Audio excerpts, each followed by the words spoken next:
आप सभी को मेरा नमस्कार। मैं रोहित मिश्रा आप सभी का अपने एग्री कोचिंग प्रयागराज की ऑनलाइन शाखा में हार्दिक स्वागत करता हूं।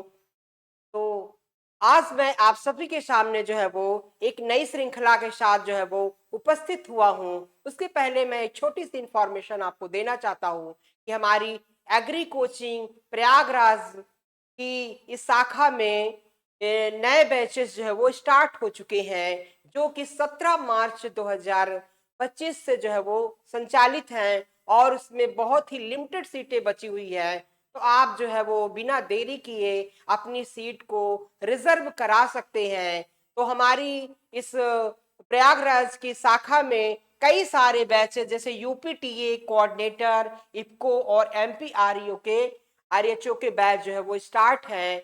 तो बहुत ही सुनहरा मौका है आप सभी के लिए। आप सभी जो है वो जल्द से जल्द ला करके अपनी सीट को फिक्स करा सकते हैं। ठीक है, तो ये और इस नंबर पे जो हमारा ये नंबर दिया गया है एडमिशन के लिए, इसमें आप कांटेक्ट कर सकते हैं। और हमारा जो एग्जाम, जो हमारा बैच स्टार्ट की डेट है वो है 17 मार्च 2025 है और लिमिटेड सीटें में बची हुई हैं। तो बिना देरी की आप तत्काल आके एडमिशन ले सकते हैं। तो स्टूडेंट्स, आप सभी के सामने जो है एक बहुत ही महत्वपूर्ण श्रृंखला के साथ मैं उपस्थित हुआ हूँ। ठीक है, और ये आपके एग्जाम के लिए बहुत ही इंपॉर्टेंट प्रश्न है जो मैं लेकर के आया हूँ। और ये सारे प्रश्न कहीं ना कहीं आपसे एग्जाम में पूछे गए हैं, आए हुए हैं, वो चीजें मैं आपके सामने लेके आया हूँ। तो चलिए आज की श्रृंखला को मैं स्टार्ट करता हूँ। स्टूडेंट्स, आप सब बिल्कुल केयरफुल्ली होकर के आंसर दीजिएगा और कोई सी भी प्रकार कोई प्रॉब्लम है तो आप मुझसे पूछ सकते हैं। चलिए मैं आज की श्रृंखला को स्टार्ट करता हूँ। तो जैसे कि आप देख रहे हैं, पहला जो हमारा प्रश्न है वो है which is broom in bitter gourd due to, यानी कि करेले का जो विचेस ब्रूम किसके कारण होता है। करेले में एक बीमारी होती है विचेस ब्रूम, वो किस कारण से होती है। इसमें कई सारे ऑप्शन जो है वो दिए गए हैं, जैसा कि आपका पहला जो है वो है आपका वायरस, दूसरा नीमेटोड, तीसरा आपका एमेलोस और चौथा ऑप्शन है आपका बैक्टीरिया। तो जल्दी से जल्दी कमेंट करके बताएं इसमें कौन सा आंसर होगा।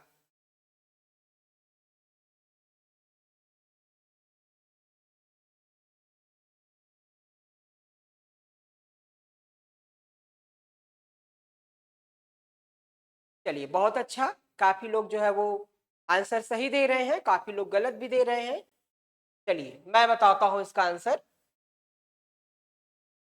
इसका जो आंसर होगा वो एमेलोज होगा। ठीक है, इसका जो आंसर होगा एमेलोज होगा। वायरस के द्वारा नहीं होता, नीमेटोड के द्वारा नहीं होता, एमेलोज के द्वारा होता है, बैक्टीरिया होता है। अब कुछ लोग कह रहे हैं एमेलोज क्या है सर। एमेलो का फुल फॉर्म जो होता है वो होता है माइकोप्लाज्मा लाइक ऑर्गेनिज्म। है, माइकोप्लाज्मा लाइक ऑर्गेनिज्म। ठीक है, तो माइकोप्लाज्मा एवं और फाइटोप्लाज्मा भी से कहते हैं। माइकोप्लाज्मा एवं फाइटोप्लाज्मा एक ही चीज है। ठीक है, वैसे तो माइकोप्लाज्मा जो है वो इनका जो स्ट्रक्चर होता है वो बैक्टीरिया वायरसेस के समान होता है, और ये भी जो है वो इनको कुछ ट्रांसमिटेड इंसेक्ट होते हैं जो बीमारी को एक दूसरे पौधे में हस्तांतरण करते हैं। तो कुछ इंसेक्ट के द्वारा ये बीमारी जो है वो एक दूसरे अस्वस्थ पौधे से स्वस्थ पौधों में ट्रांसमिट की जाती है। तो एमोलो जो है वो इसको हम माइकोप्लाज्मा लाइक ऑर्गेनिज्म कहते हैं। और इससे जो होने वाले डिजीजेज होती हैं अन्य क्रॉप्स में, जैसे कि आपका little leaf of brinjal, little leaf of brinjal, ठीक है, यानी बैगन का जो लिटिल लीफ डिजीज होता है वो इसी के कारण होता है। और तिल का जो फाइलोडी डिजीज हो, तिल फाइलोडी डिजीज, ठीक है, इसी के कारण होता है, माइकोप्लाज्मा के कारण ही होता है। ठीक है, और इसके एलोइस स्ट्रक्चर, एलोइस collar of vegetables like potato.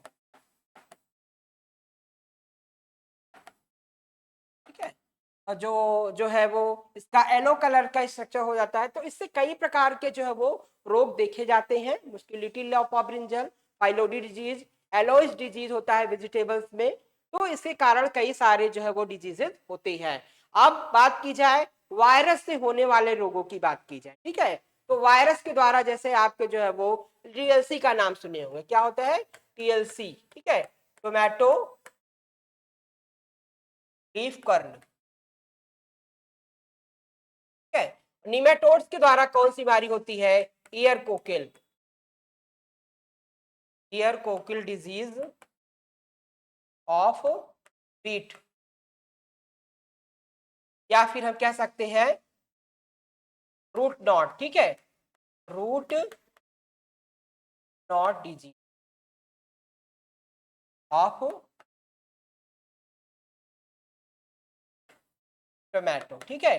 टमाटर की रूट नॉट बीमारी जो होती है वो भी निमेटोड के द्वारा होती है। और ईयर कोकिल डिजीज जो है वो गेहूं का ईयर कोकिल रोग भी जो है वो इसके द्वारा होती है, ठीक है। अब बैक्टीरिया की बात की जाए तो बैक्टीरिया के द्वारा होने वाला जो रोग है वो है साइट्रस कैंकर, साइट्रस कैंकर, ठीक है। Leaf spot, leaf spot disease. इस प्रकार से जो है वो आपके कई सारे प्रश्न तैयार होते हैं कि वायरस के द्वारा जो बीमारी होती है टोमेटो लीफ कर्ल, निमेटोड के द्वारा जो होने वाली बीमारी है ear cockle disease of wheat और root knot disease of tomato, और एमेलोस के द्वारा जो होती है वो माइकोप्लाज्मा लाइक ऑर्गेनिज्म जो उसको कहते हैं। और इसके द्वारा जो होने वाली बीमारी है उसे हम लिटिल लीफ ऑफ ब्रिंजल कहते हैं। तिल का फाइलोडी डिजीज होता है। और एलोइस कलर का स्ट्रक्चर हो, एलोइस रंग का जो है वो मतलब कि पीत रोग होता है आपके सब्जियों में। इसके अलावा जो है बैक्टीरिया से जो होता है वो साइट्रस कैंकर और लीफ स्पॉट एवं अन्य रोग जो है वो इसके द्वारा होते हैं। तो इस प्रकार से जो है वो जो करेले की विचिस ब्लूम बीमारी होती है वो आपके एमेलोस के द्वारा होती है। किसके द्वारा होती है, एमेलोस के द्वारा होती है। एक पॉइंट और है कि वैसे तो ये बीमारी जो है वो आपके वायरसेस के द्वारा भी होती है, निमेटोड्स के द्वारा भी होती है, बैक्टीरिया के द्वारा भी होती है, लेकिन अगर स्पेसिफिक करेले की बात की जाए, करेले की फसल में जो बीमारी होती है वो एमेलोस के द्वारा होती है। अन्य सब्जियों में जो है वो ये बीमारी डिफरेंट और पैथोजेंस के द्वारा भी हो सकती है। लेकिन अगर आपसे पूछा जाए करेले की फसल में, तो करेले की फसल में बीमारी जो है वो एमेलोस के द्वारा होती है। चलिए नेक्स्ट क्वेश्चन की ओर चलता हूं मैं।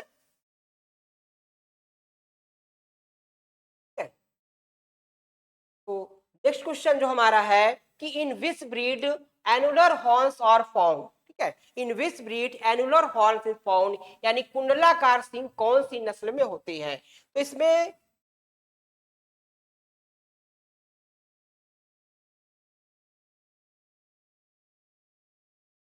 तो कुंडलाकार से एनुलर, इसके यहाँ पर थोड़ा सा टाइपिंग मिस्टेक हो गया है। एनुलर हॉर्न्स आर फाउंड, कुंडलाकार सिंह कौन सी नस्ल में पाई जाती है। तो आप कमेंट करके बताएं हमें इसका आंसर। पहला है ऑप्शन जाफराबादी, और बी ऑप्शन है सुरती, और सी ऑप्शन है भदौरी, और डी ऑप्शन है मुर्रा, ठीक है। चारों में कौन सा आंसर होगा, जल्दी से आप सब कमेंट करके बताएं।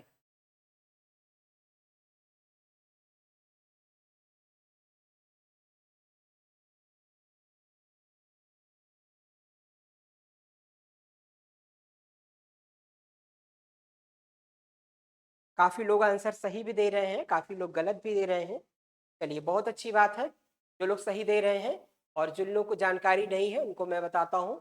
पहला ऑप्शन जो दिया है वो जाफराबादी, और सेकंड ऑप्शन है सुरती, थर्ड ऑप्शन है भदावरी और मुर्रा।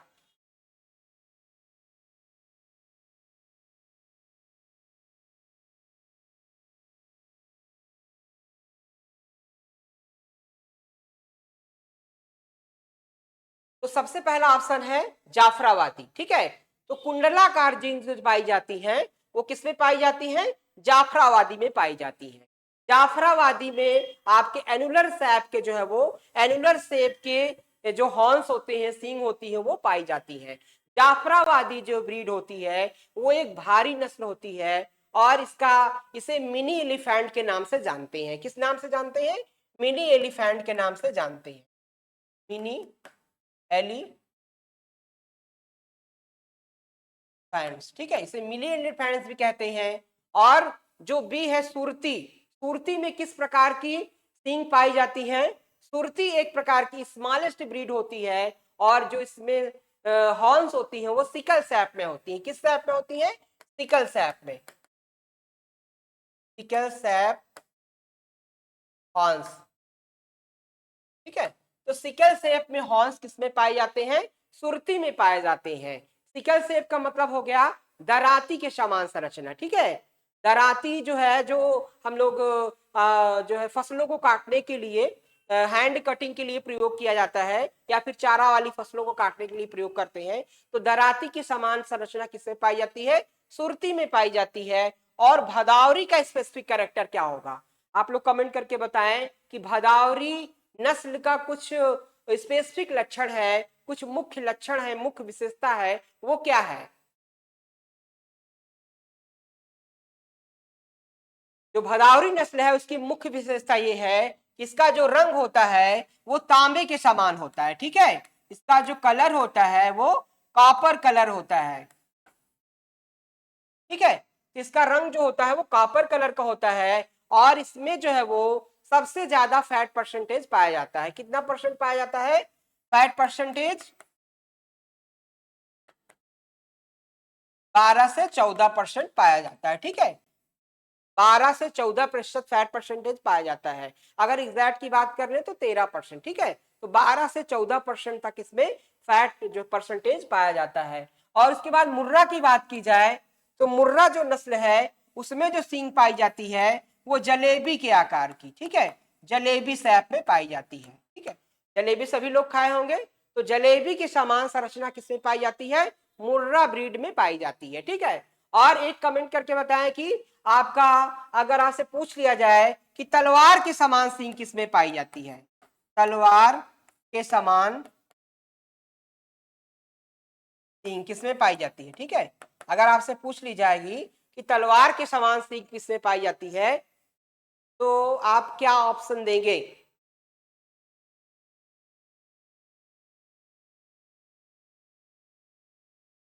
चलिए, बहुत अच्छे।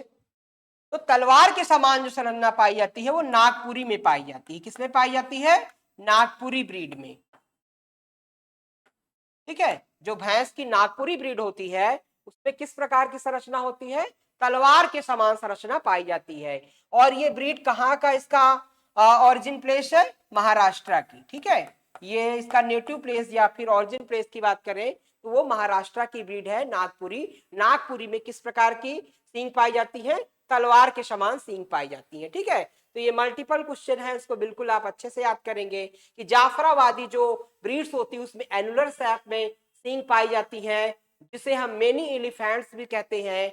ये एक हैवी नस्ल होती है भैंस की। और जो सुरती होती है वो स्मॉलेस्ट ब्रीड होती है जिसमें सिकल शेप के सींग जो है वो पाए जाते हैं। दराती के समान संरचना वाले सींग जो है वो पाए जाते हैं। और जो भदावरी होती है इसका स्पेसिफिक कैरेक्टर है कि कापर के कलर की होती है और इसका जो फैट परसेंटेज होता है वो 12 to 14% होता है, ठीक है। मतलब हाईएस्ट फैट परसेंटेज पाया जाता है। और जो मुर्रा ब्रीड होती है उसमें सींग की बात करें तो उसका जलेबी के आकार की संरचना उसके सींग में पाई जाती है, ठीक है। और जो हमारी नागपुरी ब्रीड होती है जो कि महाराष्ट्र की नस्ल है उसमें तलवार के समान जो है वो संरचना जो है वो पाई जाती है सींग में, ठीक है। तो ये कई सारे क्वेश्चन आपके तैयार हो गए। अब आगे मैं बात करता हूं नेक्स्ट क्वेश्चन की।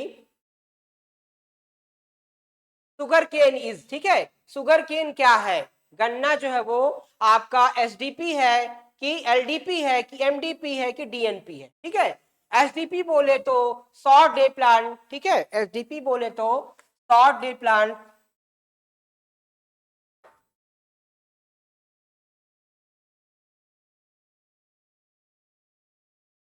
शॉर्ट डे प्लांट, ठीक है। और एलडीपी बोले तो लॉन्ग डे प्लांट, एमडीपी बोले तो मिड डे प्लांट और डीएनपी बोले तो डे न्यूट्रल प्लांट, ठीक है। तो कौन सा ऑप्शन सही होगा? आप सब जल्दी से बताएं अपने आंसर को।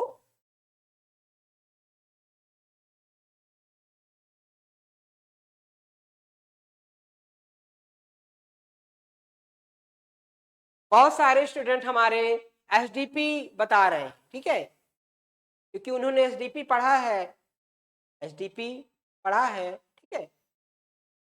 तो एसडीपी एसडीपी आंसर आ रहा है, लेकिन इसमें स्टूडेंट देखिए, वैसे तो शुगर केन जो है वो एसडीपी है, 100 डे प्लांट है, लेकिन अगर ऑप्शन में आपको मिड डे प्लांट दिया गया है, ठीक है, मध्य अवधि वाले पौधे, तो वहां पर ऑप्शन एसडीपी ना हो करके एमडीपी होगा, ठीक है, मिड डे प्लांट होगा, क्योंकि जो शुगर केन है उस वो प्रकार इंटरमीडिएट 100 डे प्लांट होता है, इंटरमीडिएट 100 डे प्लांट होता है। लेकिन अगर उसमें प्रकाश अवधि की भी बात की जाए तो उसे लगभग 12 से 14 घंटे जो है वो प्रकाश की आवश्यकता होती है, लेकिन वो मिड डे प्लांट है, लेकिन उसका जो झुकाव होता है वो 100 डे की तरफ से 100 डे की तरफ होता है। तो इस प्रकार से अगर ऑप्शन में आपको दिया गया है, एमडीपी दिया गया है, ऐसा ऑप्शन है, तो उसमें एमडीपी होगा। अगर ऑप्शन में एमडीपी ना हो करके ये ऑप्शन में होता है एसडीपी,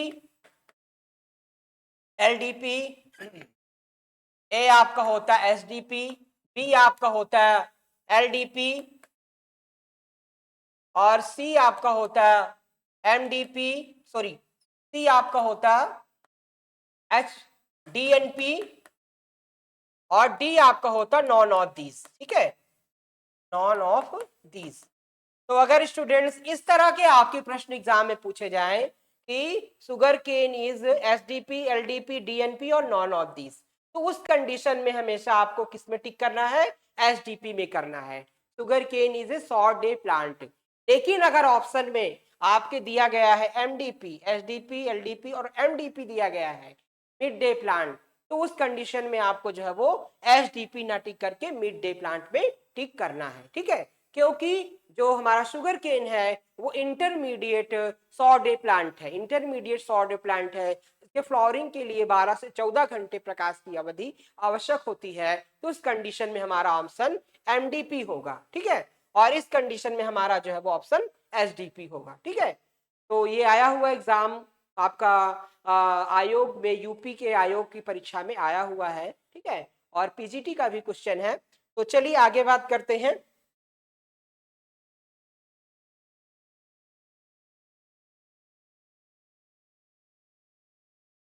अगला प्रश्न है हमारा, एमिनो एसिड एक्यूमुलेटेड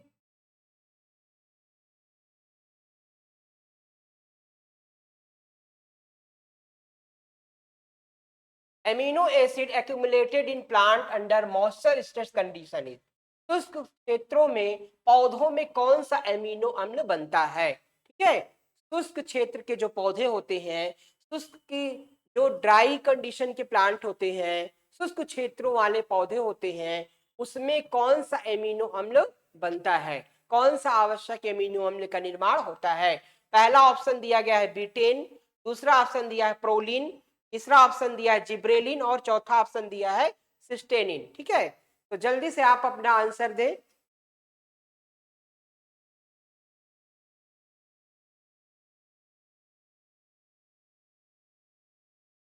पहला ऑप्शन बीटेन, दूसरा प्रोलिन, तीसरा जिब्रेलिन और सिस्टीन, ठीक है।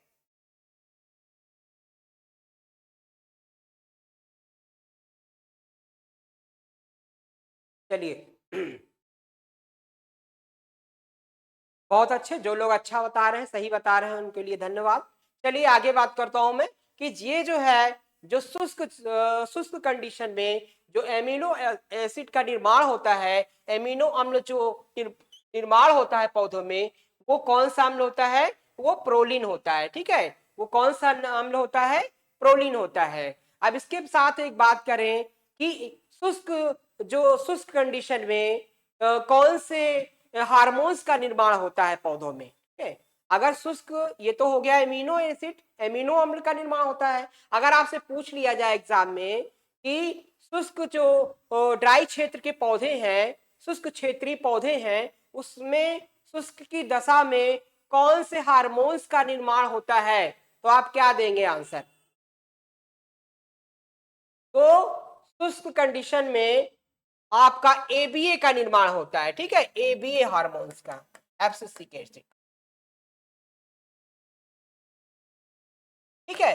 तो शुष्क कंडीशन में अगर आपसे पूछ लिया जाए तो आपके किस हार्मोन्स का निर्माण होता है? एबीए का होता है, जो कि आपकी शुष्क दशा में जो है वो, जो कि पौधों के अंदर अत्यधिक गर्मी एवं ठंड सहने की क्षमता को जो है वो विकसित करता है। तो एब्सिसिक जो एसिड होता है, एबीए जो होता है, वो पौधों के अंदर जो है वो अधिक तापमान या कम तापमान, अधिक सर्दी या फिर ज्यादा गर्मी को सहने की क्षमता को विकसित करने का काम जो है वो करता है ABA.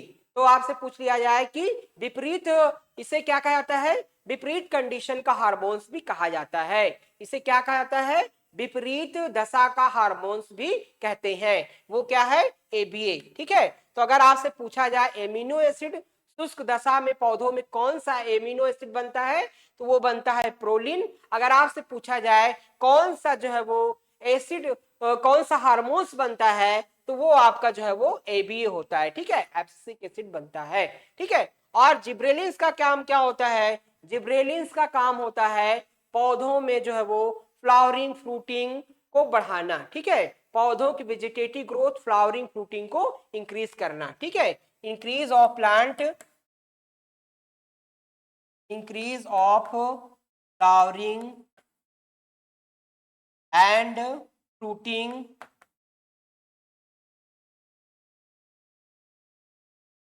Fruiting and seed growth, growth, ठीक है। तो ये जो जिब्रेलिक एसिड होता है, ये पौधों की फ्लावरिंग को बढ़ाने के लिए, पौधों की जो है वो बीज के अंकुरण के लिए और आपके इसके फ्रूट की ग्रोथ के लिए, ठीक है, फलों की वृद्धि के लिए आवश्यक हार्मोन्स होता है। और सिस्टीन की बात की जाए, इसे हम सेल इलोंगेशन हार्मोन भी कहते हैं, सेल इलोंगेशन हार्मोन्स, ठीक है। यानी कोशिका की वृद्धि के लिए आवश्यक हार्मोन्स किसे कहा जाता है? कोशिकाओं की वृद्धि के लिए एवं रूट्स के सही विकास के लिए कौन सा हार्मोन्स आवश्यक होता है? वो है तो है सिस्टेनिन, ठीक है। तो इस प्रकार से जो है वो बिल्कुल कई सारे प्रश्न आपके इस प्रश्न से तैयार होते हैं। नेक्स्ट हमारा जो क्वेश्चन है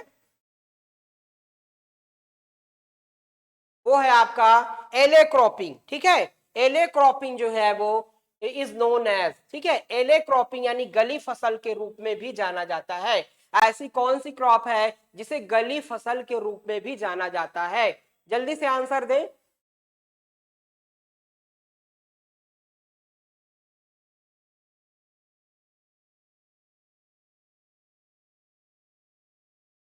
तो गली फसल क्या होती है, ठीक है, एले क्रॉपिंग कौन सी फसल होती है, आप सब बताएं।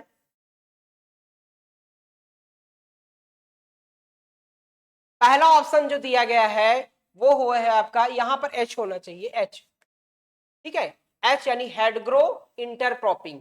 पहला ऑप्शन है हेड ग्रो इंटरक्रॉपिंग, दूसरा ऑप्शन है एवेन्यू क्रॉपिंग, और तीसरा ऑप्शन ए और बी, ए एंड बी दोनों है, और लास्ट ऑप्शन जो है डी, मल्टी स्टोरी क्रॉपिंग जिसे कहते हैं, ठीक है। तो इसमें से कौन सा आंसर सही होगा? आप जल्दी से बताएं, बहुत ही बेहतरीन क्वेश्चन है और कई सारे एग्जाम्स में आया हुआ है। तो गली फसल किसको कहते हैं? ऑप्शन आपका ए है कि बी है, कि ए और बी दोनों है, कि आपका डी है? बहुत अच्छे, चलिए जो ऑप्शन सही दे रहे हैं उनको धन्यवाद। चलिए आगे बढ़ते हैं। तो जिस हिसाब से हम बात करें, अगर गली फसल की बात की जाए कि एले क्रॉपिंग क्या होती है, तो जैसे कि मान लीजिए बागों के बीच में जो खाली स्थान होता है, ठीक है? बाग के बीच में जो खाली स्थान होता है, वहां पर हम जो है वो क्या उगाते हैं? हम उसमें ले लेते हैं, पल्सेस लेते हैं, पल्सेस क्रॉप, या फिर सीरियल्स ले लेते हैं,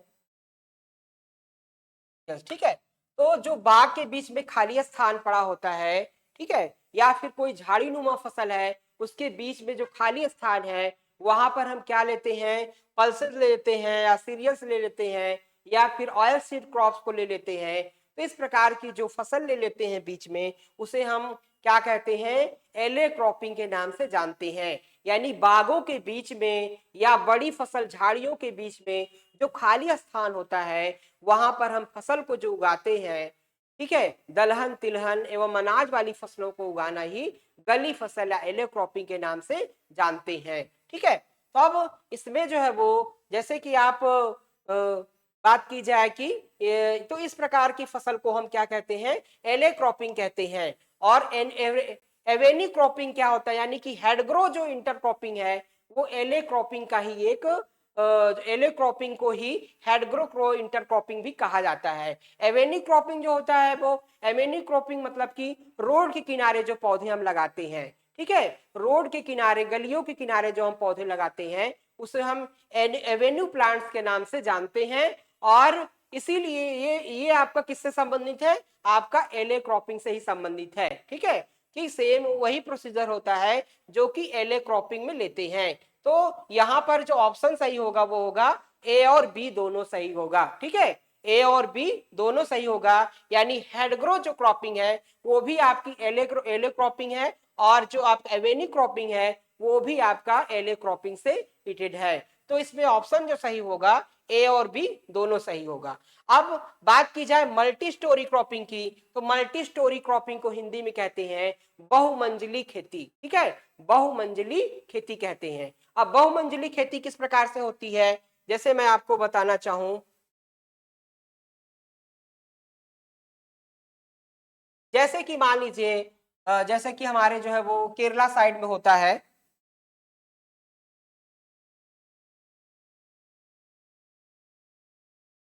जैसे मान लीजिए नारियल के पौधे हो गए, ठीक है, ये आपके नारियल के पौधे हो गए, ठीक है, कोकोनट प्लांट, इसके बीच में हम क्या लगा दिए, ब्लैक पीपर लगा दिए। ठीक है, ब्लैक पीपर इसमें हम चढ़ा दिए, प्रकार से क्या हो गया, ब्लैक पीपर।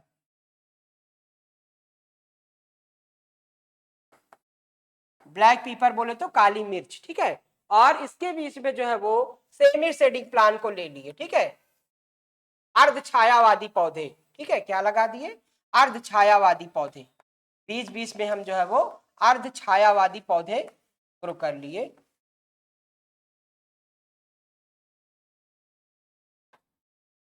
अर्ध छायावादी में पौधे क्या ले लिए, हम की पाइनएप्पल ले लिए, एरिका नट ले लिए, ठीक है, पाइनएप्पल ले लिए, एरिका नट ले लिए। ये क्या है आपके, ये ऐसे पौधे हैं जो सेमी शेडिंग प्लांट के नाम से अर्ध छायावादी पौधे इसको कहते हैं। ठीक है, और उसके बाद हम जो है वो छायावादी पौधे उगा दिए। ठीक है, छायावादी पौधों के अंतर्गत क्या आते हैं,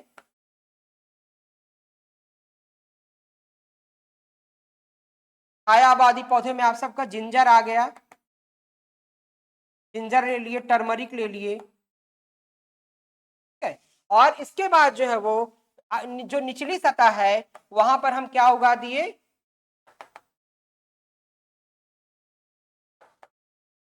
हम वहां पर लेमन ग्रास ले लिए, लेमन ग्रास, खस घास ले लिए, खस ग्रास। ठीक है, तो इस प्रकार से जो है वो पहले हमने जो है इसमें जो हमारे कोकोनट के बागान है, नारियल के बागान में हम जैसे ब्लैक पीपर लगा दिए, काली मिर्च, ठीक है, काली मिर्च के नीचे हम सेमी शेडिंग प्लांट लगा दिए, अर्ध छायावादी पौधे, अर्ध छायावादी जैसे पाइनएप्पल और एरिका नट। ठीक है, तो पाइनएप्पल और एरिका नट का लगा दिए, और उसके नीचे हम जो है वो इसमें हम जिंजर ले लिए, टर्मरिक ले लिए, यानी अदरक और हल्दी लगा दिए। ठीक है, शेडिंग प्लांट जिसको कहते हैं। और इसके नीचे हम जो है वो जैसे लेमन ग्रास ले लिए, खस ग्रास ले लिए, इसको लगा दिए। ठीक है, तो इस प्रकार से जो है वो कई स्टेप में, कई जो है वो स्टोर में, कई मल्टीपल स्टोर में जो है वो कई स्टेप में अलग अलग जो है वो कई मंजिलों में जो है वो, ये जैसे कि फ्लोर नहीं होते हैं, कई अलग अलग फ्लोर होते हैं, तो कई फ्लोर में अलग अलग पौधे हैं, ठीक है। सबसे पहले हमारे एकदम जो मोस्ट आपके ग्रासेस हैं, उसके बाद जो है वो आपके शेडिंग प्लांट्स हैं, जैसे आपके टर्मरिक और जिंजर हो गए, उसके बाद आपके सेमी शेडिंग प्लांट हो गए, पाइनएप्पल और एरिका नट, उसके बाद फिर आपका कोकोनट है गए। तो ये कई मंजिल के समान जो है वो इस प्रकार की जो खेती होती है उसे हम क्या कहते हैं, मल्टी स्टोरी क्रॉपिंग या मल्टी लेयर फार्मिंग के नाम से जानते हैं, ठीक है। इसे हम क्या कहते हैं, मल्टी स्टोरी क्रॉपिंग या मल्टी लेयर फार्मिंग या मल्टी लेवल क्रॉपिंग के नाम से इसको हम जानते हैं। ये कई मंजिलों के आकार में होती है, इसीलिए इसे हम जो है वो बहुमंजिला खेती के नाम से जानते हैं, ठीक है। एक इसमें इंपॉर्टेंट ये पॉइंट है कि हम बहुमंजिला खेती जैसे दो या दो से अधिक फसलों को जब हम एक साथ उगाते हैं और उनकी लंबाई अलग अलग स्टेप में होती है, तो उसे हम मल्टी स्टोरिंग क्रॉपिंग या मल्टी लेवल क्रॉपिंग के नाम से जानते हैं, ठीक है। तो इस प्रकार से जो है वो कई मंजिलों में ये खेती दिखाई दे रही है, इसीलिए इसको हम मल्टी स्टोरी क्रॉपिंग के नाम से जानते हैं, ठीक है। तो आप लोगों का क्लियर हो गया होगा। चलिए मैं नेक्स्ट क्वेश्चन की बात करता हूं।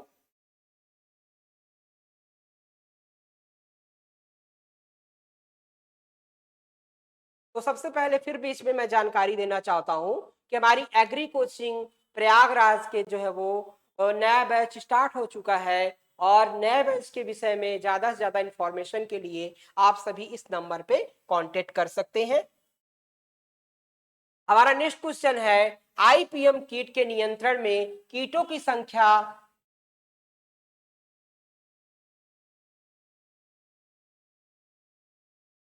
ठीक है, आईपीएम कीट नियंत्रण में कीटों की संख्या किस स्तर के नीचे रखी जाती है, ठीक है। तो आईपीएम के अंतर इंटीग्रेटेड पेस्ट मैनेजमेंट जो है, कीटों की संख्या किस स्तर के नीचे रखी जाती है। बहुत ही प्यारा क्वेश्चन है, जैसे कि इक्विलिब्रियम और economic threshold level, economic injury level, all of these, ठीक है। तो इक्विलिब्रियम का मतलब होता है कि संतुलन स्तर, ठीक है, संतुलन स्तर के नीचे रखी जाती है, या इकोनॉमिक थ्रेशोल्ड लेवल जिसका हिंदी मतलब होता है आर्थिक दहलीज स्तर। और तीसरा ऑप्शन है इकोनॉमिक इंजरी लेवल, यानी आर्थिक जो है वो नुकसान स्तर जिसको कहते हैं, या फिर सभी, ठीक है। तो इसमें से कौन सा ऑप्शन सही होगा, आप सब कमेंट करके बताएं।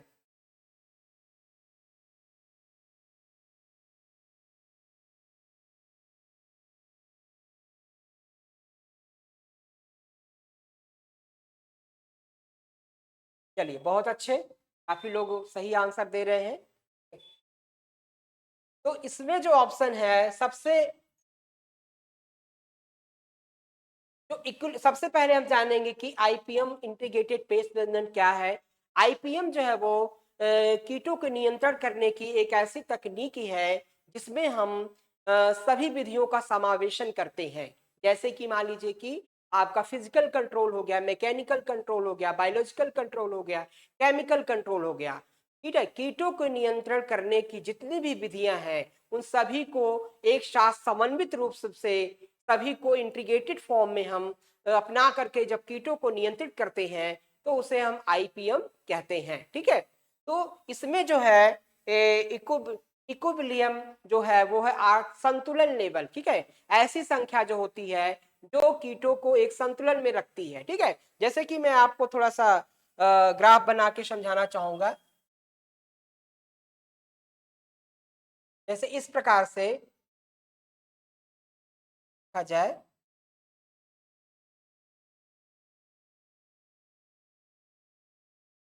ये जो स्तर है,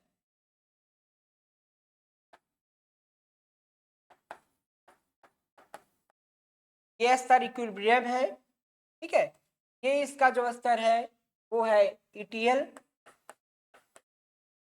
ये है स्तर जो है इसका ईआईएल।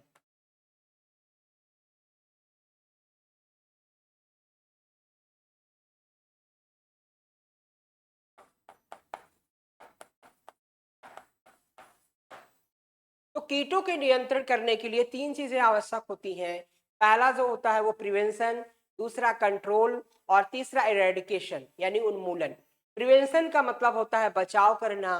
तो बचाव का मतलब होता है कि हम अपने फील्ड में, खेत में कीटों को आने ही ना दें, हम इस प्रकार की टेक्निक्स को अपनाएं, ऐसी तकनीक को अपनाएं कि कीटों से खेत में आने से ही रोक लें। ठीक है, जैसे साफ सुथरे बीजों को प्रयोग करें, खरपतवार को बिल्कुल हटा करके रखें, साफ सुथरा खेत रखें। ठीक है, और कीटों को जो है अंदर आने से बिल्कुल, खेतों में प्रवेश होने से बिल्कुल रोका जा सके, उसे हम क्या कहते हैं, प्रिवेंशन कहते हैं। मतलब इसमें बचाव की विधियां, कीटों को आने से बिल्कुल रोक दिया जाए, उसे हम प्रिवेंशन कहते हैं।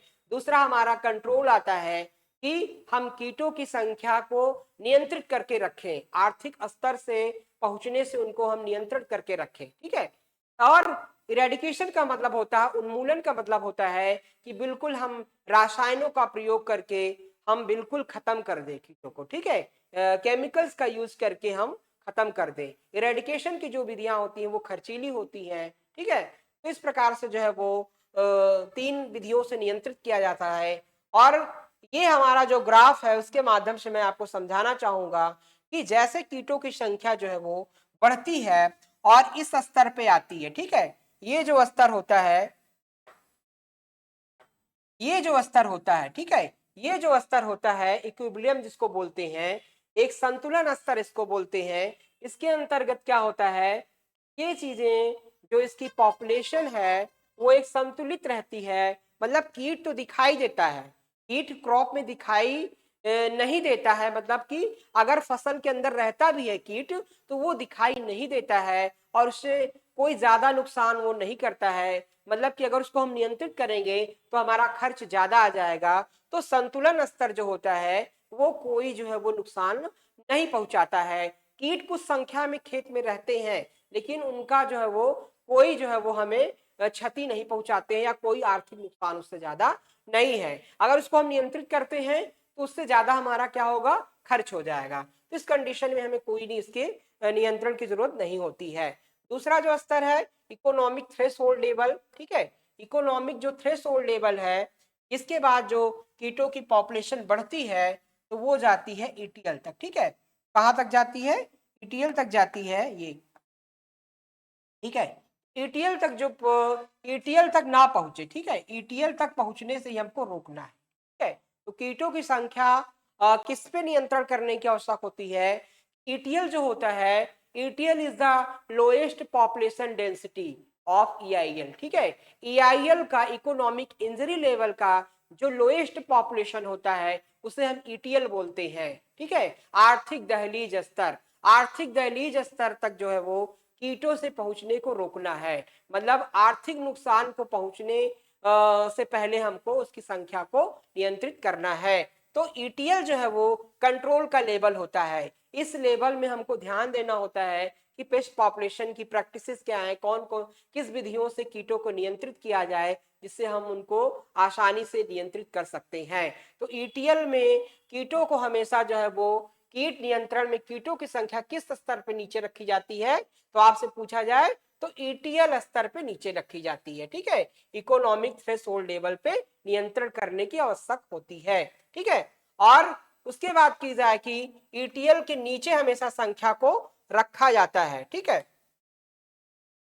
और अगर इस स्तर से, ठीक है, इस स्तर से पेस्ट पॉपुलेशन बढ़ती है, वो ईआईएल तक पहुंच जाती है, ईआईएल तक पहुंच जाती है तो फिर वो आर्थिक नुकसान स्तर होता है जहां पर कीटों से आर्थिक नुकसान जो है वो होने लगता है। ठीक है, और इसके ऊपर अगर पहुंच जाती है तो उसको नियंत्रण करना ही बेकार होता है। मतलब अगर आर्थिक स्तर, क्षति स्तर के ऊपर भी पेस्ट पॉपुलेशन पहुंच गई तो उसे नियंत्रित करना नहीं चाहिए। मतलब इतना, मतलब कि उसको नियंत्रण करने में खर्च इतना ज्यादा आ जाएगा कि हमें प्रोडक्शन बिल्कुल नहीं मिलेगा। तो हमारा खर्च ज्यादा हो जाएगा और प्रोडक्शन क्या होगा, घट जाएगा। तो इस कंडीशन में हमें कंट्रोल करने की जरूरत जो है वो नहीं होती है। तो इस तरीके से अगर पेस्ट पॉपुलेशन को कंट्रोल करना है तो वो है इकोनॉमिक थ्रेशोल्ड लेवल पे ही, उससे नीचे ही नियंत्रित किया जाना चाहिए। ठीक है, तो इस प्रकार से जो है वो आई होप आप लोग समझ गए होंगे।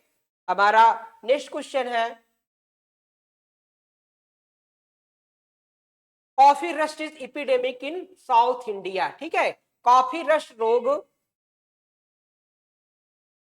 कॉफी रस्ट रोग जो है वो दक्षिण भारत के अंदर कब महामारी का रूप लिया था। ठीक है, तो कॉफी रस्ट जो होता है वो कब महामारी का रूप जो है वो कहां पर लिया था, आपके साउथ में लिया था, ठीक है। मतलब कि साउथ इंडिया में, दक्षिण भारत में जो है वो कॉफी रस्ट कब जो है वो महामारी का रूप लिया था। पहला ऑप्शन हमारा है ए 1867 और 1869, और सी ऑप्शन है 1938, 39 और 1943, ठीक है। तो जल्दी से आप कमेंट करके बताएं सही आंसर क्या होगा।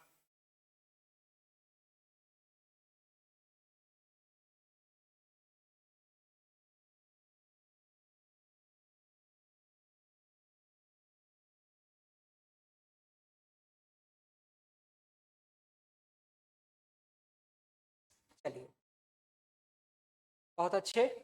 इसमें चार ऑप्शन दिए गए हैं, चारों ऑप्शन में कौन सा सही होगा। काफी लोग सही आंसर दे रहे हैं, काफी लोग गलत भी दे रहे हैं। चलिए, बहुत अच्छे। तो मैं बताना चाहूंगा कि 1869, ठीक है, इसमें से coffee rust epidemic south India, coffee rust रोग दक्षिण भारत के अंदर कब महामारी का रूप लिया था, वो था 1869 में, ठीक है। जो ऑप्शन इसमें कौन सा सही होगा, 1869 में ये जो है कॉफी रस्ट जो है वो साउथ इंडिया में महामारी का रूप धारण किया था। और 1867 में कौन सा था, ये श्रीलंका में, ठीक है, कॉफी रस्ट एपिडेमिक श्रीलंका, ठीक है। श्रीलंका में जो है वो 1867 ईस्वी में ये एपिडेमिक का रूप धारण किया था, ठीक है। और 1938-39 में क्या हुआ था, क्या आइडेंटिफिकेशन किया था, क्या महामारी का रूप धारण किया था, रेड रॉट, ठीक है। रेड रॉट डिजीज इसमें होता है शुगर केन में, ठीक है, शुगर केन में। और 1943 की बात की जाए तो आपका जो है वो ब्राउन रस्ट, ठीक है, brown leaf spot of rice, जिसे हम बंगाल फेमिन के नाम से भी जानते हैं, ठीक है, बंगाल फेमिन के नाम से भी जानते हैं, ठीक है। तो इस प्रकार से इस क्वेश्चन से हमें कई सारी चीजें पता चलती हैं कि 1867 में जो कॉफी रश था वो श्रीलंका में महामारी का रूप धारण किया था। 1869 में ये जो कॉफी रश है वो साउथ इंडिया में, दक्षिण भारत में महामारी का रूप धारण किया था। और 1938-39 ईस्वी में रेड रॉट डिजीज, जो शुगर केन का लाल सड़न रोग होता है, वो जो है वो महामारी का रूप धारण किया था। और 1943 ईस्वी में ब्राउन लीफ स्पॉट जो है वो धान का जो ब्राउन लीफ स्पॉट डिजीज है वो जो है आपका बंगाल फेमिन के नाम से जिसको जानते हैं, ठीक है, जिसके कारण से बंगाल में भारी अकाल जो है वो पड़ा था। तो वो जो है वो 1943 ईस्वी में महामारी का रूप जो है वो धारण किया था, ठीक है। तो बिल्कुल स्क्रीनशॉट ले लेंगे। उसके बाद आगे अब नेक्स्ट क्वेश्चन है हमारा, NP4 612 are examples of pure line variety developed in following, ठीक है। NP4 612 निम्नलिखित फसल में से विकसित शुद्ध वर्ण कर्ण कृष्णों को उदाहरण है, ठीक है। तो NP4 612 जो वेराइटीज है, ये जो प्योर लाइन से विकसित की गई वेराइटी है, ये किसकी है, किस फसल की है। पहला ऑप्शन है राइस, दूसरा ऑप्शन है ओट, और तीसरा ऑप्शन है बाजरा, और चौथा ऑप्शन है व्हीट, ठीक है। जल्दी से आप लोग बताएं।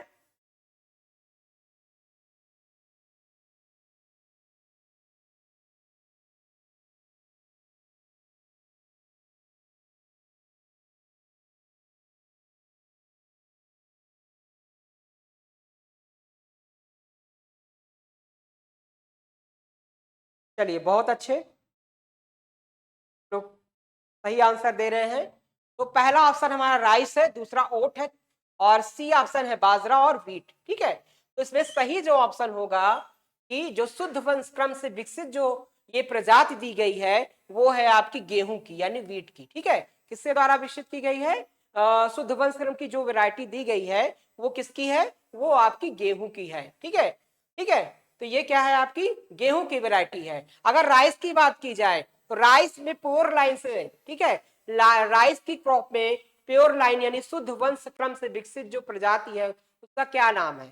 ठीक है, तो आपसे पूछा जाए कभी तो याद रखिएगा IR8, गोवाधान 2 एंड गोवाधान 3। ठीक है, ये राइस क्रॉप में प्योर लाइन सिलेक्शन से विकसित प्रजाति है। ठीक है, और दूसरा क्या है ओट्स में। ठीक है, ओट की फसल में जो प्योर लाइन सिलेक्शन से विकसित प्रजाति है 20। ठीक है, और आपकी बाजरा में जो है वो मोती। ठीक है, मोती। तो राइस में IR8, गोवाधान 2, गोवाधान 3, और ओट में SF20, और बाजरा में मोती। ठीक है, और व्हीट में जो आपका दिया गया है ये प्योर लाइन से विकसित प्रजाति है। ठीक है, प्योर लाइन क्या होता है, शुद्ध वंश क्रम क्या होता है, तो शुद्ध क्रम वंश क्रम जो है वो एक आनुवांशिक रूप से जो है वो शुद्ध प्रजातियों को प्रदर्शित करता है, और इसमें मोस्टली होता है समजातीय होती है। ठीक है, इसमें जो प्रजातियां होती हैं वो एक समान गुणों वाली जो है वो होती हैं। ठीक है, तो नेक्स्ट क्वेश्चन की मैं आगे बात करता हूं। अगला जो हमारा प्रश्न है वो है solar heat treatment of wheat seed for the loose smut was developed by, यानी कि लूज स्मट के नियंत्रण के लिए गेहूं के बीच सौर ताप उपचार किसके द्वारा विकसित किया गया है। यानी कि गेहूं में एक लूज स्मट की बीमारी होती है जिसको जो है वो जिसमें सोलर ट्रीटमेंट किया जाता है, उस बीमारी के लिए सोलर ट्रीटमेंट किया जाता है। तो सोलर ट्रीटमेंट को किस साइंटिस्ट ने विकसित किया था, किस पैथोलॉजिस्ट ने विकसित किया था। ऑप्शन आपको दिया गया ए RC मेहता, बी है आपका JC लूथरा, और सी ऑप्शन है EJ बटलर, और डी ऑप्शन है JF दस्तूर। ठीक है, जल्दी से कमेंट करके आप बताएं कौन सा ऑप्शन सही होगा। यानी कि गेहूं की जो लूज स्पॉट बीमारी होती है उसमें जो उसके ट्रीटमेंट के लिए सोलर हीट ट्रीटमेंट किया जाता है वो किस साइंटिस्ट ने किस पैथोलॉजी ने उसको खोजा था। ठीक है, जल्दी से बताएं।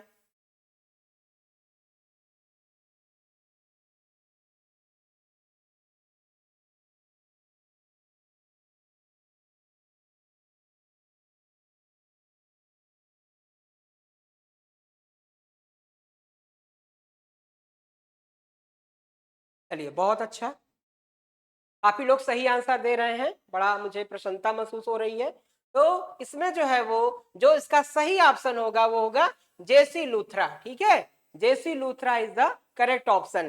तो पहले जो हम बात करें JC लूथरा जो थे उन्होंने इसका लूज स्मट डिजीज का अध्ययन किया और इसके ट्रीटमेंट के लिए जो है वो सोलर हीट ट्रीटमेंट जो है वो विकसित किया, सौर से उपचार करने की विधि को विकसित किया था। ठीक है, लूज स्मट बीमारी जो है वो गेहूं में होती है, जो किसके कारण से होती है, इसका जो पैथोजन होता है वो क्या होता है,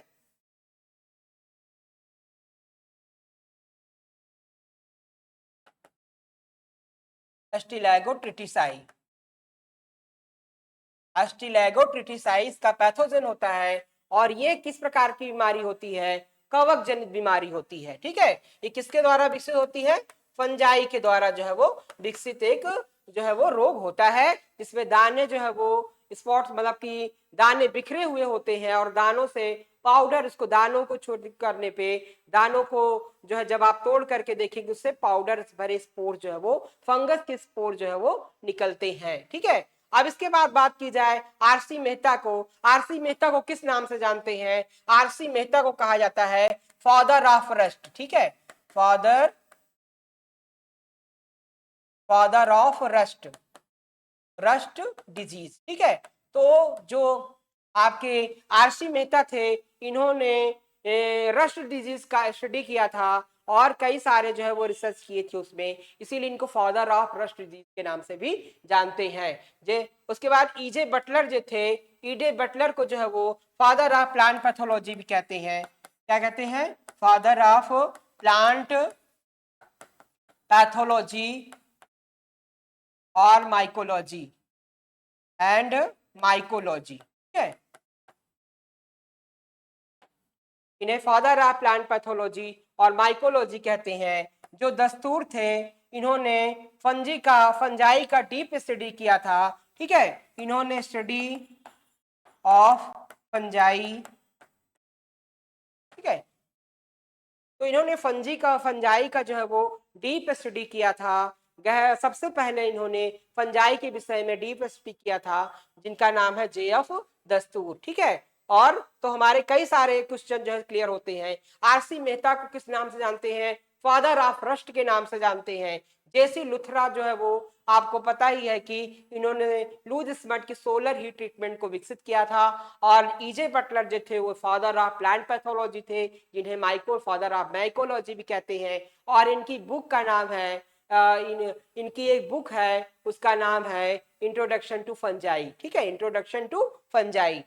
और जेएफ जो दस्तूर थे उन्होंने सबसे पहले जो है वो फंजाई का स्टडी किया था, फंगस के बारे में डीप स्टडी किया था। ठीक है, इस प्रकार से जो है वो कई सारे क्वेश्चन आपके क्लियर होते हैं।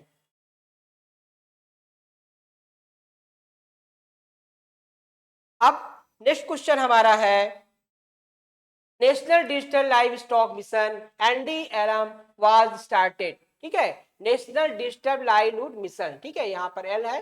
तो national digital live stock mission की शुरुआत कब हुई थी? बहुत ही इंपॉर्टेंट क्वेश्चन है, एग्जाम में पूछा गया एफ के, तो जल्दी से आंसर दें।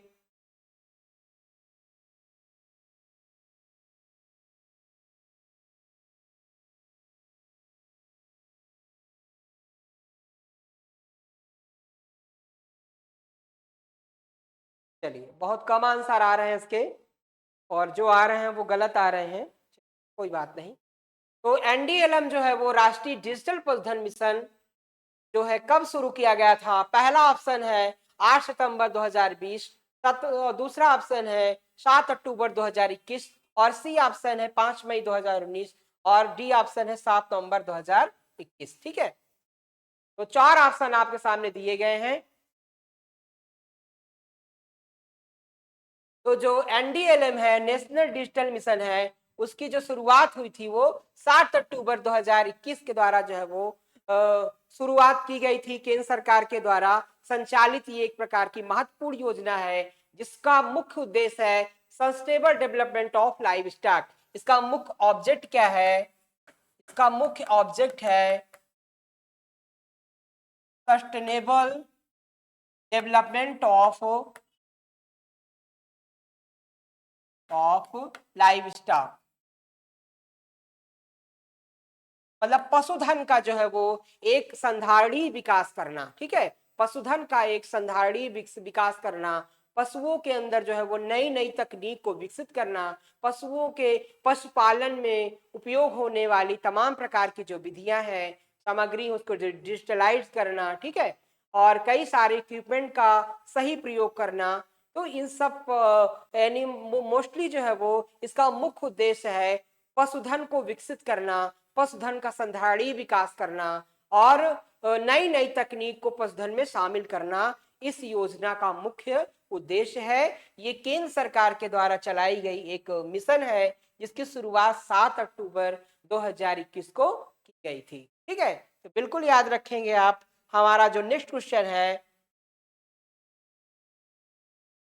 तो हौसले बुलंद करके रास्तों पर चल दे, तुझे तेरा मुकाम मिल जाएगा, चढ़ कर तू अकेला पहल कर देख, काफिला खुद बन जाएगा। ठीक है, तो हमारी जो सफलता की कड़ी है उसमें एक बार आप प्रयास करके देखिए। आप जब अपने पूरे जज्बे के साथ लगेंगे तो सफलता आपको जरूर मिलेगी। ठीक है, जब पूरी ईमानदारी से अपने लक्ष्य की ओर एकदम कंसंट्रेट रहेंगे तो आपको सफलता मिलने में ज्यादा समय नहीं मिलेगा। ठीक है, तो इसी प्रश्न के साथ मैं नेक्स्ट अपने ऑप्शन में चलता हूं। चलिए, तो ये हमारा जो अगला प्रश्न है वो है विच इज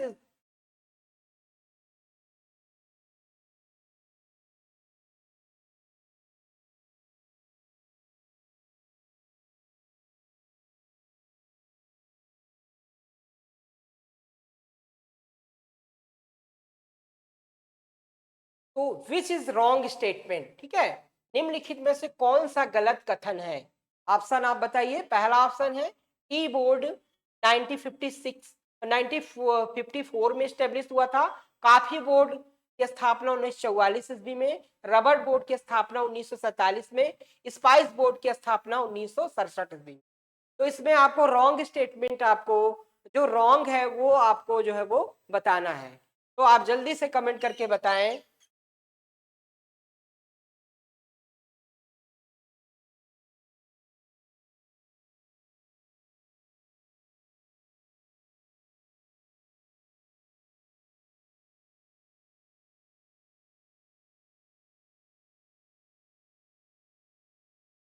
पहला ऑप्शन है कीबोर्ड की स्थापना 1954 ईस्वी में हुई थी, कॉफी बोर्ड की स्थापना 1944 ईस्वी में हुई थी, रबर बोर्ड 1947, स्पाइस बोर्ड 1987। ठीक है, तो इसमें से कौन सा ऑप्शन जो है वो रॉन्ग है?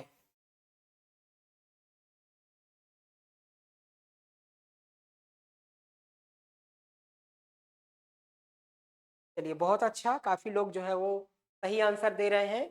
इसमें जो रॉन्ग स्टेटमेंट है वो है कॉफी बोर्ड। ठीक है, कॉफी बोर्ड जो है वो उसकी स्थापना जो है वो हुई थी 1942 में। ठीक है, 1942 में। ठीक है, इसका जो टी बोर्ड की स्थापना 1954 ईस्वी में हुई थी, कॉफी बोर्ड की स्थापना 1942 ईस्वी में हुई थी, रबर बोर्ड 1947 में हुई थी, और स्पेस बोर्ड की स्थापना 1987 ईस्वी में हुई। इसमें जो रॉन्ग स्टेटमेंट है वो है आपका 1944 नहीं होना चाहिए, 1942 में आपके कॉफी बोर्ड की स्थापना जो है वो हुई थी। अब बताएं कि हमारा जो टी बोर्ड है वो कहाँ पर है। ठीक है, जो हमारा टी बोर्ड है वो है आपका कोलकाता में। कहाँ पर है? कोलकाता में है। ठीक है, और जो हमारा कॉफी बोर्ड है वो कहाँ पर है?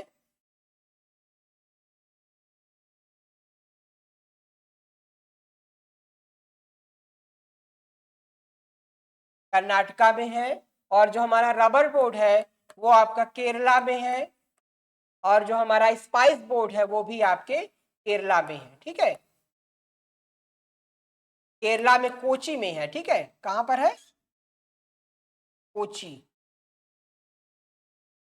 ये आपके कोट्टायम में है, कोट्टायम केरला। ठीक है, इस प्रकार से जो है वो आपका जो टी बोर्ड है वो कोलकाता में है। टी बोर्ड का हेड ऑफिस आपसे पूछा जाए तो उसकी स्थापना हुई थी 1954 में, और इसका हेड ऑफिस कोलकाता में है।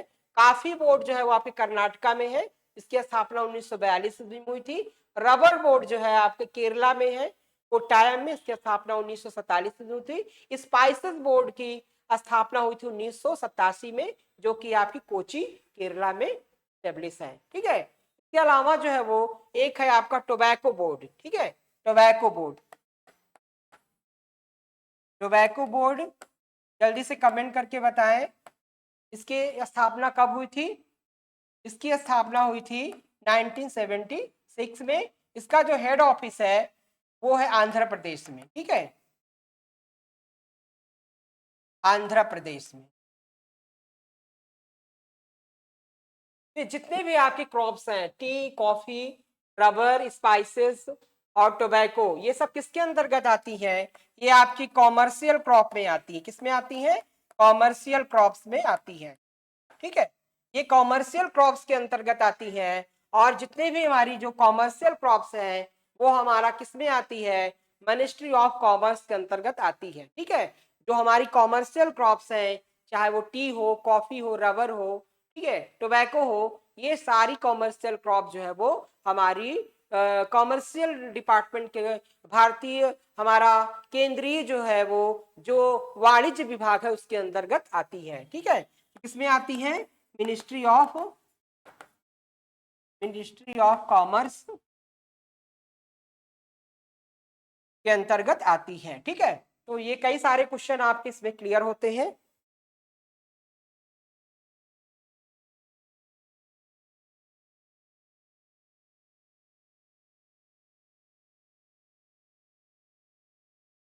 अब नेक्स्ट हमारा क्वेश्चन है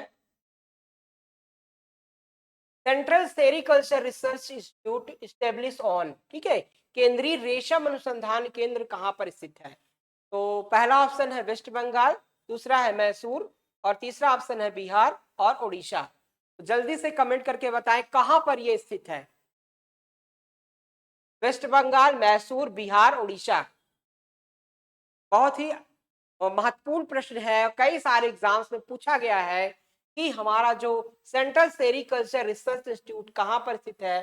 तो वेस्ट बंगाल में है, मैसूर में है, बिहार में, उड़ीसा में। जल्दी से आप अपने आंसर दें।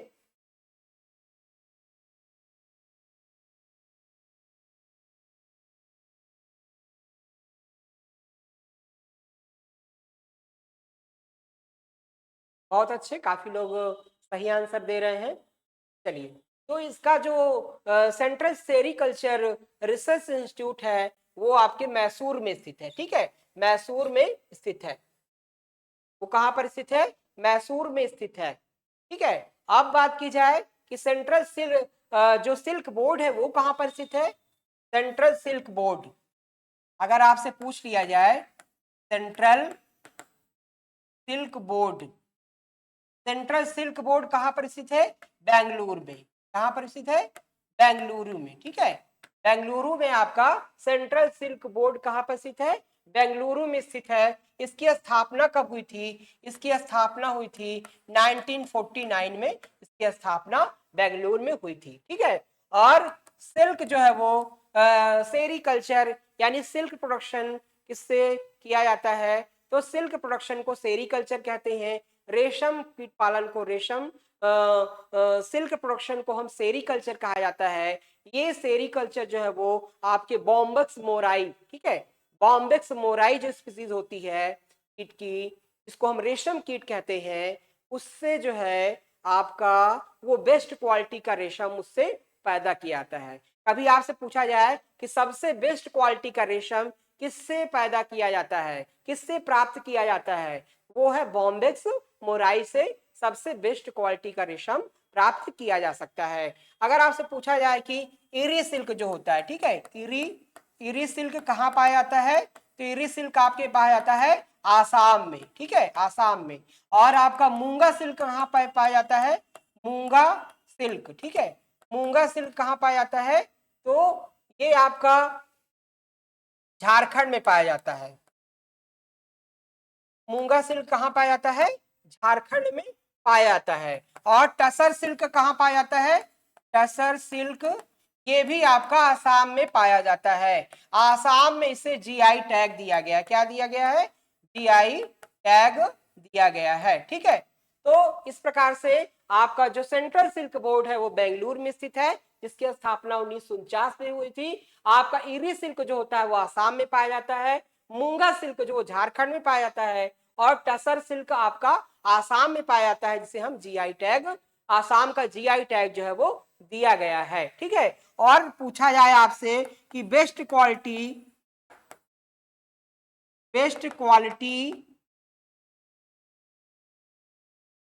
ऑफ सिल्क, ठीक है, बेस्ट क्वालिटी ऑफ सिल्क किससे प्रोड्यूस किया जाता है? तो वो किससे होगा? बॉम्बेक्स मोराई से। ठीक है, बॉम्बेक्स मोराई से प्राप्त किया जाता है। ठीक है, जो बॉम्बेक्स मोराई होती है जो शाहतूत पे पाली जाती है। किस पे पाई जाती है? शाहतूत के पेड़ पे पाली जाती है। शाहतूत के पेड़ पे पालन को क्या कहा जाता है? मोरिकल्चर कहते हैं। कि शाहतूत की शाहतूत की क्रॉप का प्रोडक्शन करने क्या कहते हैं? शाहतूत कल्टीवेशन को क्या कहा जाता है? मोरिकल्चर के नाम से जानते हैं। उसी नाम से इसका नाम पड़ा है बॉम्बेक्स मोराई, क्योंकि ये बॉम्बेक्स मोराई यानी कि शाहतूत के पेड़ों पर पाली जाती है, इसीलिए इसका नाम क्या है? Bombyx mori. और बॉम्बेक्स मोराई जो है वो सबसे बेस्ट क्वालिटी का सिल्क जो है वो उसी से प्रोडक्शन किया जाता है। ठीक है, तो चलिए, बहुत ही अच्छा क्वेश्चन था, कई सारे आपके क्वेश्चन इससे तैयार होते हैं। अब अपने मैं नेक्स्ट क्वेश्चन की ओर चलता हूं कि which of the fungal pathogens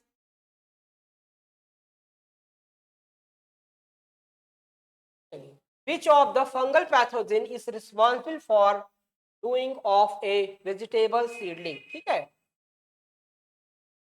तो सब्जियों की पौध में आर्ध गलन के लिए कौन सा कवक जिम्मेदार है? ठीक है, सब्जियों के पौध में आर्थ गलन के लिए जो डैम्पिंग ऑफ डिजीज होती है वेजिटेबल्स में, उसके लिए कौन सा फंगस जिम्मेदार होता है, यानी किस फंगस के कारण जो है वो जो आपके डैम्पिंग ऑफ डिजीज होती है वो सब्जियों के अंतर जो है वो पाई जाती है। पहला ऑप्शन जो हमारा दिया गया है वो है ऑडियम स्पीसीज, बी ऑप्शन है पाइथियम स्पीसीज, सी ऑप्शन है प्लाज्मोफोरा स्पीसीज और डी ऑप्शन है पेरनोस्पोरा स्पीसीज। जल्दी से आप कमेंट करके बताएं।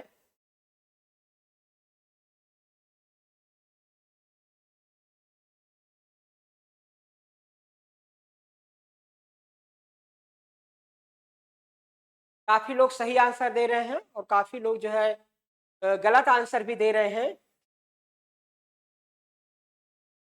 पहला ऑप्शन ओडियम स्पीसीज, दूसरा पाइथियम स्पीसीज और सी ऑप्शन है प्लाज्मोपोरा स्पीसीज और डी ऑप्शन है प्लेनोस्पोरा। ठीक है, तो सीडलिंग में जो पौध वाली फसल में सीडलिंग्स का जो एक मुख्य रोग है वो कौन सा है, पाइथियम। ठीक है, पाइथियम स्पीसीज के द्वारा जो है वो होता है। ये एक प्रकार का क्या है आपका फंगल डिजीज होता है। किस प्रकार का, फंजाई डिजीज होता है। ठीक है, फंगस की स्पीसीज होती है। ठीक है, फंगस की स्पीसीज होती है जिसे पाइथियम कहते हैं। तो पाइथियम के द्वारा मोस्टली जो सीडलिंग है, इसे सीडलिंग का होने वाला जो मुख्य रोग है उसे हम जो है वो डैम्पिंग ऑफ डिजीज के नाम से जानते हैं। इसे अन्य नाम से भी जानते हैं जिसे हम रेड रॉट भी कहते हैं, सॉरी रेड रॉट डिजीज। ठीक है, रॉट डिजीज के नाम से भी जानते हैं। ठीक है, रॉट डिजीज ऑफ सीडलिंग के नाम से भी जाना जाता है। इसकी जो अब ये जो है वो आपके जो मुख्यतः नर्सरी वाली फसलें होती हैं, चाहे वो सब्जियों की हो फलों की, तो उसमें होने वाली प्रमुख बीमारी होती है जिसके कारण से पौधा ऊपर स्वस्थ दिखाई देता है और नीचे उसकी जो जड़ें होती हैं वो रॉट हो जाती हैं, कैप्च हो जाती हैं, जिससे कि पौधा बिल्कुल सूख जाता है। ठीक है, पौधा बिल्कुल सीडलिंग जो होती है, न्यू बॉर्न सीडलिंग होती है, वो गिर जाती है। ठीक है, और आसानी से उखाड़ने पे उखड़ आती है। तो इसके मेजर कैरेक्टर्स होते हैं, ठीक है, पाइथियम स्पीसीज के। ठीक है, इसके अलावा जो है वो जो ओडियम स्पीसीज होती है, ओडियम जो स्पीसीज होती है उसके कारण होता है पाउडरी मिल्ड्यू। क्या होता है, पाउडरी मिल्ड्यू। तो पाउडरी मिल्ड्यू डिजीज जो है वो कई सारे प्लांट्स में, ऑर्नामेंटल प्लांट्स में, वेजिटेबल क्रॉप्स में भी देखने को आपको मिलती है। ठीक है, और इसके अलावा सीरियल्स में भी, लेगुमिनेसी में भी डिजीजेस जो है वो देखने को मिलती है। ठीक है, इसके अलावा आपके प्लाज्मोपोरा स्पीसीज जो होती है वो होती है आपकी डाउनी मिल्ड्यू। ठीक है, डाउनी मिल्ड्यू। ठीक है, डाउनी मिल्ड्यू आपकी जैसे कि आपके ग्रेप वाइन का मोस्टली डिजीज है, आपके ग्रेप्स में, अन्य क्रॉप्स में भी, फसलों में देखने को मिलती है, फ्लावरिंग प्लांट्स में भी देखने को मिलती है। और परनोस्पोरा भी आपकी एक डाउनी मिल्ड्यू की स्पीसीज है। ठीक है, डाउनी मिल्ड्यू की एक स्पीसीज है। ये भी आपके कई सारे ऑर्नामेंटल प्लांट में, फ्लावरिंग प्लांट्स में भी देखने को मिलती है। ठीक है, तो ऑडियम स्पीसीज के कारण पाउडरी मिल्ड्यू होता है। पाइथियम स्पीसीज के कारण जो है वो डैम्पिंग ऑफ डिजीज होती है जिसे रॉट डिजीज कहते हैं। प्लाज्मोपोरा में डाउनी मिल्ड्यू होती है और परमोस्पोरा भी एक स्पीसीज है, डाउनी मिल्ड्यू की स्पीसीज होती है जो कि ऑर्नामेंटल प्लांट में मुख्यतः देखी जाती है। ठीक है, तो इस प्रकार से जो है वो कई सारे आपके इसके आंसर रेडी होते हैं।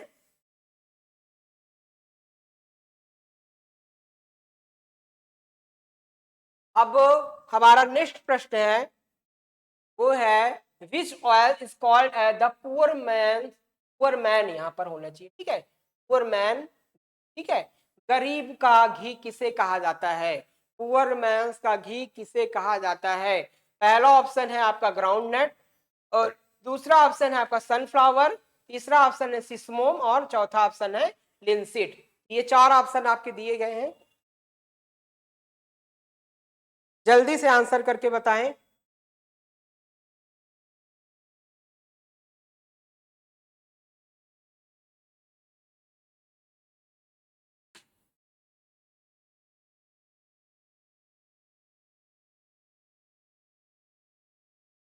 पहला ऑप्शन दिया है आपका ग्राउंड नट, और बी ऑप्शन है सनफ्लावर, सी ऑप्शन सिसमोम और लिंसीड। ठीक है, गरीबों का घी किसे कहा जाता है?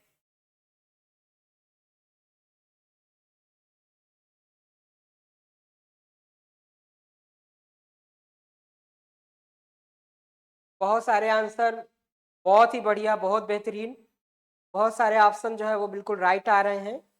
ठीक है, कई सारे स्टूडेंट हमारे जो है वो बहुत ही अच्छा आंसर दे रहे हैं। तो इसका जो ऑप्शन होगा वो होगा सिस्मम। ठीक है, सिसोम यानी तिल जिसको बोलते हैं। ठीक है, सीसम होना चाहिए, यहाँ पर थोड़ा टाइपिंग मिस्टेक है। तो सीसम में जो है वो गरीबों का घी किसे कहा जाता है? सीसम को कहा जाता है, तिल को कहा जाता है। ठीक है, और अगर बात करें गरीबों का बादाम किसे कहा जाता है? ठीक है, पुअर मैन आलमंड किसको कहा जाता है? तो पुअर मैन आलमंड के नाम से जानते हैं आपके ग्राउंड नट को, यानी मूंगफली को। ठीक है, पुअर मैन आलमंड्स।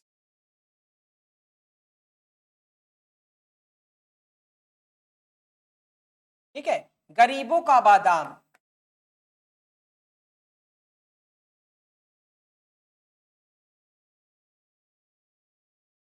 है, गरीबों का बादाम किसे कहा जाता है? ग्राउंडनट को कहा जाता है। और जो सनफ्लावर होता है, सनफ्लावर की क्या विशेषताएं होती है? इसमें हाईएस्ट एंसुरेसिस फैटी एसिड पाया जाता है। ठीक है,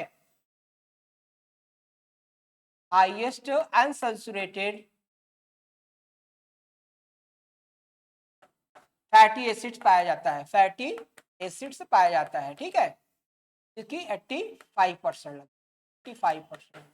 ठीक है, तो सबसे ज्यादा highest fatty unsaturated fatty acid जो है वो आपके सनफ्लावर के ऑयल्स में पाया जाता है, जिसमें लिनोन एसिड, जो लिनोलिक एसिड होता है वो 43% पाया जाता है। और अनसैचुरेटेड फैटी एसिड के कारण जो है वो जो हार्ट के पेशेंट होते हैं उसके लिए बेनिफिशियल होता है, क्योंकि इसमें कोलेस्ट्रॉल की मात्रा बहुत ही कम पाई जाती है। जो आपके हृदय रोगी होते हैं उनके लिए बहुत ही फायदेमंद होता है। तो अनसैचुरेटेड फैटी एसिड की संग जो है मात्रा क्या होती है सनफ्लावर में, बहुत ही अधिक होती है, जिसके कारण जो है वो ये कि उसके कारण जो है वो आपके हार्ट पेशेंट के लिए जो है वो बेनिफिशियल माना जाता है। ठीक है, तो इसके बाद जो सिस्मम होता है, सिस्मम जो ऑयल परसेंटेज होता है वो 35 से 60% होता है। कितना परसेंट होता है? 35 से 60% होता है। और जो हमारा लिंसिड होता है उसमें भी आपका 35 से 50% तक जो है वो ऑयल पाया जाता है। ठीक है, ये आपका पेंट एवं वार्निश, वार्निश इंडस्ट्री में प्रयोग होता है। ठीक है, इस प्रकार से कहते हैं कि अगर आपसे पूछा जाए कि गरीबों का बादाम किसे कहा जाता है, तो गरीबों का बादाम किसको कहा जाता है? ग्राउंडनट को। ठीक है, और सनफ्लावर, सनफ्लावर की क्या विशेषताएं होती है? किसमें अनसैचुरेटेड फैटी एसिड अधिक पाया जाता है, उसकी मात्रा ज्यादा होती है, 85% के लगभग होती है, जो कि हृदय रोगियों के लिए फायदेमंद होता है, जिसमें कोलेस्ट्रॉल की मात्रा कम पाई जाती है। ठीक है, और सिस्मम की बात की जाए तो सिस्मम जो है वो उसमें ऑयल परसेंटेज जो है वो काफी ज्यादा होता है, 35 से 60% होता है, और उसे गरीबों का घी कहा जाता है। ठीक है, और लिंसिड की बात की जाए तो लिंसिड जो है वो उसमें रेशे की मात्रा काफी अच्छी होती है, ऑयल परसेंट 35 से 50% होता है। ठीक है, और इसे जो है वो पेंट और वार्निश आदि उद्योग में इसका काफी जो है वो प्रयोग किया जाता है। ठीक है, तो ये कई सारे प्रश्न आपके जो है वो इससे बन रहे हैं।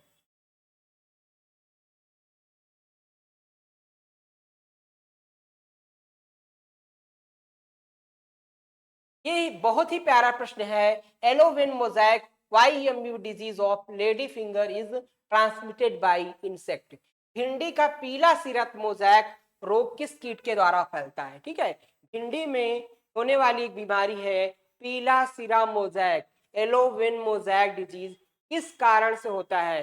इसको ट्रांसमिटेड कौन करता है? ठीक है, इसको ट्रांसमिटेड करने वाला इंसेक्ट कौन सा होता है? ठीक है, तो होता क्या है कि कुछ ऐसे इंसेक्ट होते हैं जो बीमारियों को, कुछ डिजीजेस को अनहेल्थी प्लांट से हेल्थी प्लांट में ट्रांसफर करते हैं। ठीक है, बीमारियों को अनहेल्थी प्लांट से हेल्थी प्लांट में ट्रांसमिट करते हैं। ठीक है, तो इसमें से कौन सा इंसेक्ट है जो इस बीमारी को इस वेक्टर्स का काम करता है, इस बीमारी को फैलाने का काम करता है? कौन सा ऐसा इंसेक्ट है? पहला ऑप्शन है वो एफिड दिया गया है, बी ऑप्शन है leaf hopper, C option white fly और डी ऑप्शन है थ्रिप्स। जल्दी से बताएं।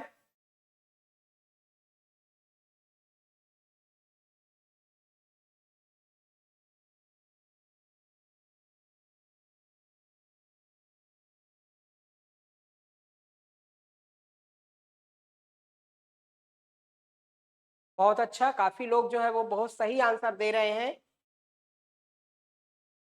इसका जो सही ऑप्शन होगा वो होगा लीफ हॉपर। ठीक है, लीफ हॉपर जो है वो भिंडी का पीला सिरा मोज़ेक रोग होता है, वो इसको ट्रांसफर करने का काम जो है वो करता है। ठीक,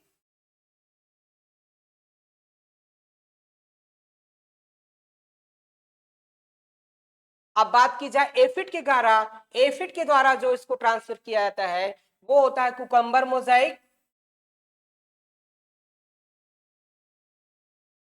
कुकम्बर मोज़ेक। ठीक है, आपका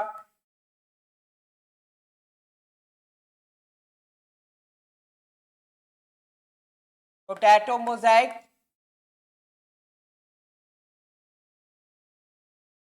और लीफ ऑफर के कारण जो है जो बीमारियां होती हैं, सॉरी, ये जो है जो एलोवेन मोज़ेक डिजीज है इसको ट्रांसमिटेड काम करती है व्हाइट फ्लाई। ठीक है, व्हाइट फ्लाई सफेद मक्खी जो है वो इसको ट्रांसमिटेड का काम जो है वो करती है। ठीक है, तो इसका सही ऑप्शन होगा वो होगा सी, व्हाइट फ्लाई। ठीक है, इसका जो सही ऑप्शन होगा वो क्या होगा? White fly. ठीक है, इसके बाद जो है वो जो लीफ ऑफर के कारण जो है वो ट्रांसमिटेड डिजीज होती है, वो जैसे आपका बीपीएच, हॉपर डिजीज। ठीक है, hopper burn disease of rice, TLC के कारण और जो बीमारियां हैं जैसे कि टोमेटो लीफ कर्ल हो गया, टीएलसी हो गया, टोमेटो लीफ कर्ल तो कहते हैं।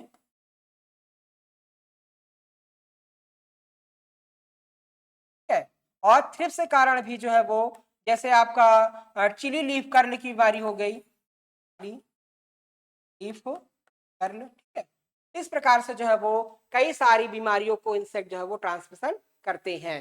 तो एलोवेन मोज़ेक को मोस्टली ट्रांसमिटेड करने वाला जो इंसेक्ट है वो है आपका व्हाइट फ्लाई। ठीक है, इसके अलावा कई सारे इंसेक्ट जो है वो इसको अलग अलग बीमारियों को ट्रांसमिशन का काम जो है वो करते हैं। ठीक है, तो आज की श्रृंखला में स्टूडेंट बस इतना ही। और आपको हमारी क्लास कैसी लगी आप सब बिल्कुल कमेंट के माध्यम से मुझे बताएं। और इसी तरीके के आपको कुछ इंपॉर्टेंट एमसीक्यू लेकर के मैं आपके सामने आता रहूंगा। और आप सबको बिल्कुल जिससे आपको एग्जाम की प्रिपरेशन में बहुत ही जो है वो हेल्प मिलेगी। इसी के साथ जो है वो आप सभी को बहुत बहुत धन्यवाद। नेक्स्ट क्लास में मैं आपसे फिर मिलूंगा।